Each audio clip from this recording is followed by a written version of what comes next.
So ayun guys, may bago tayong dating na parcel. So check natin kung ano to.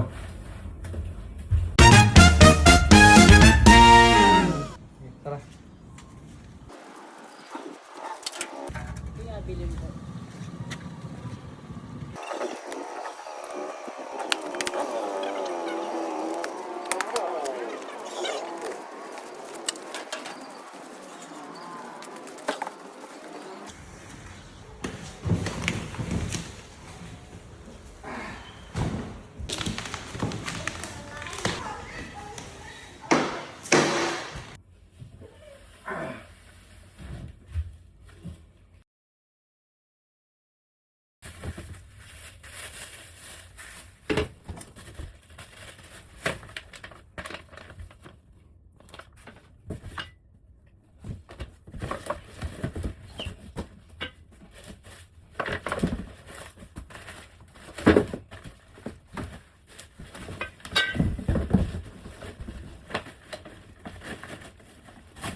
So ayun nga guys, nagbago tayo ng setup sa kwarto natin. Dati may display ng mga collections ko dito. Yan. Before may collections ako dito, 11 layers ng ganyan yan. Puno.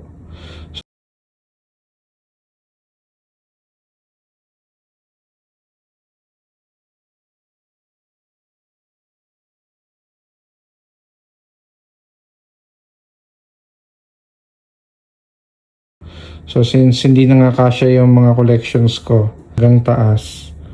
So namili na lang ako ng mga rare na edition. So yun na lang yung iniwan ko dyan. Tapos yung the rest ng collection ay nilagay ko na sa kabilang room, sa toy room. Nag-akyat ako ng desk office table at the same time study table ng mga bata. And maglalagay din ako dito ng pegboard para dun sa mga disabit. Then sa taas, additional layers ng ano-ano pa. Most likely, maging pegboard or display din. Assemblein na natin tong computer chair. Actually, matagal ko na tong pinaplano. Yung office ko kasi, hindi ko na masyadong nagagamit. So, I opted to make an office, room office na lang dito para hindi na ako palipat-lipat. Tsaka at the same time, bangon ko, nandito na ako. So pag gagawa ng content, gagawa ng quotation, pag-aaral, so dito na ako. So ayun. So assemblein muna natin to. Tara.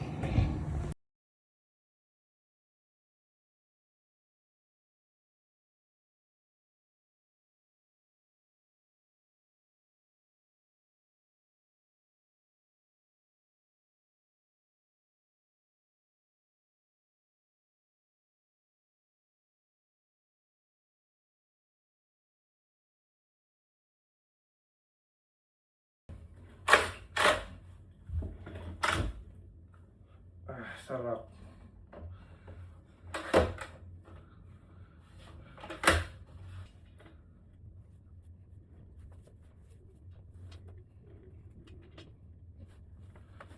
Sarap niya gamitin. May lumbar support, maganda yung headrest, nilagay ng coat dito, na-adjust to left, right, saka stand up, down. Tapos merong footrest. Ang importante, yan, taas ang paa. Very comfortable. So gusto niya rin ba na ito? Lalagay ako ng link sa baba kung gusto niyo check out. Mura lang to.